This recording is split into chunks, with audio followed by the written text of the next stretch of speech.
When thinking about the case of Elliot Rodger and the tragic events of 2014 Isla Vista killings, I think it raises a lot of complicated questions about psychology, society, and personal responsibility.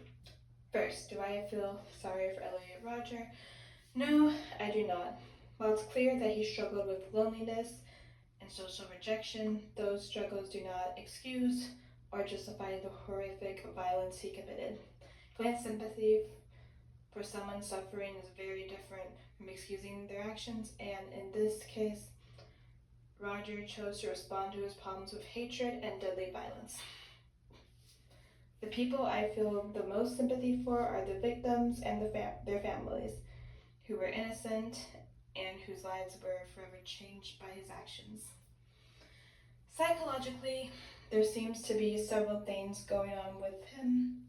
Many experts who studied the case point to strong signs of narcissistic thinking and extreme entitlement. Rodger believed he deserved admiration and romantic attention simply because he thought he was superior. When that didn't happen, he blamed others instead of reflecting on his own behavior. He also appeared to struggle with social isolation, jealousy, and anger. Over time, these feelings became obsessive and turned into a belief that the world had personally wronged him. I think deep down, Rodger probably felt very insecure about himself, even though he constantly described himself as superior. That kind of extreme self-praise can sometimes hide deep feelings of inadequacy. If someone truly believes they are confident and secure, they usually don't become consumed with resentment towards others. His video and writings shows someone who was extremely sensitive to rejection and constantly comparing himself to other people. There are also several environmental factors that likely influenced how he developed. His parents' divorce when he was young may have affected him emotionally, although many people go through that and do not react violently. Another factor was his extreme social isolation. He struggled to make friends and avoided interacting with others, which probably made him even more disconnected from society. Additionally, the internet played a role. Rodger spent time in online communities where people reinforced each other's anger and resentment. When someone spends time in environments where negativity beliefs are constantly repeated, those beliefs can become stronger. If I had to choose the biggest factor, I would say it was the combination of isolation and entitlement. Rodger believed he deserved certain things from the world, especially attention from women. When the reality did not match his expectations, he interpreted it as injustice rather than normal rejection. That mindset made it easier for his anger to grow into hatred. The question of whether society shared some responsibility is complicated.